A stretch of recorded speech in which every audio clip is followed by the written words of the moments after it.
ఎన్నికల్లో వైసీపీ ఘోర పరాజయాన్ని మూటకట్టుకోవడం ఆ పార్టీ అభిమానులు జీర్ణించుకోలేనిది.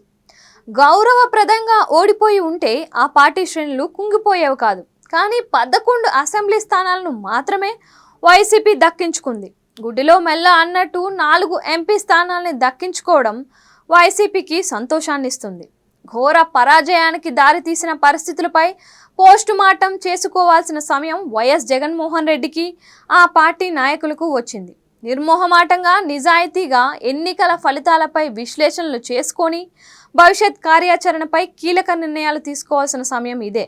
అయితే ఓటమికి ప్రధానంగా ఈవీఎంల ట్యాంపరింగ్ కారణమని నమ్మడం, దానిపైనే విస్తృతంగా ప్రచారం చేయడం చూస్తే ఈ పార్టీ బతికి బట్టకట్టేది లేదు అనే అభిప్రాయాన్ని సొంత పార్టీ నాయకులే ఆవేదనతో అంటున్నారు.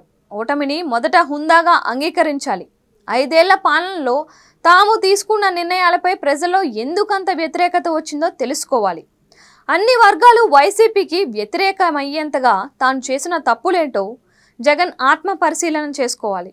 అప్పుడు మాత్రమే తప్పుల్ని సరిదిద్దుకొని తిరిగి ప్రజల వద్దకు వెళ్లే అవకాశం ఉంటుంది. అలా కాకుండా ఘోర పరాజయానికి ఈవీఎంల ట్యాంపరింగే కారణమని జగన్తో పాటు ఆయన పార్టీ నాయకులు నమ్మి వింతవాదన చేస్తే ఇక ఆ పార్టీని దేవుడు కూడా రక్షించలేడు. 5 ఏళ్ల పాలనలో సంక్షేమ పథకాల అమల్లో నిబద్ధత పక్కన పెడితే కొన్ని విషయాల్లో చేయకూడని ఘోరాలన్నీ చేశారు అనేది నిజం.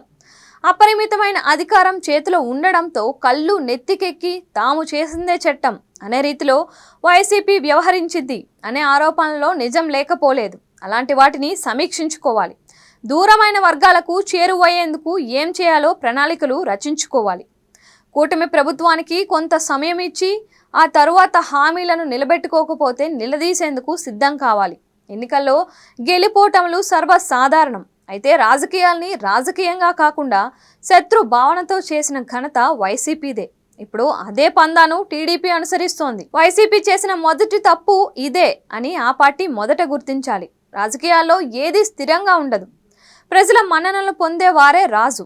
అందుకే తమను ఓడించింది ప్రజలే అని, ఈవీఎంలు కాదని వైసీపీ ముందుగా ఒప్పుకోవాలి.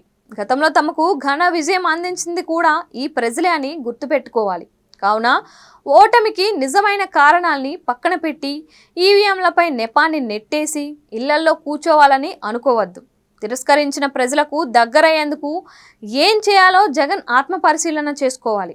ఆత్మవంచన చేసుకోకుండా ప్రజాస్వామ్యంలో దేవుళ్ళైన ప్రజల ఆశీస్సులు పొందేందుకు వారి దగ్గరికి వెళ్ళాలి. తప్పిదాలకు క్షమాపణ కోరాలి. పూర్వ వైభవం రావాలంటే ఇదొక్కటే మార్గం. ప్రజాస్వామ్యంలో ప్రజాదరణ పొందడానికి పక్కదారులు ఉండవని జగన్కు బాగా తెలుసు. తాను ప్రజానాయకుడిని అని జగన్ గుర్తెరిగి తిరిగి వారి వద్దకు వెళ్లేందుకు సమాయత్తం కావాలి. అప్పుడే వైసీపీకి భవిష్యత్తు ఉంటుంది.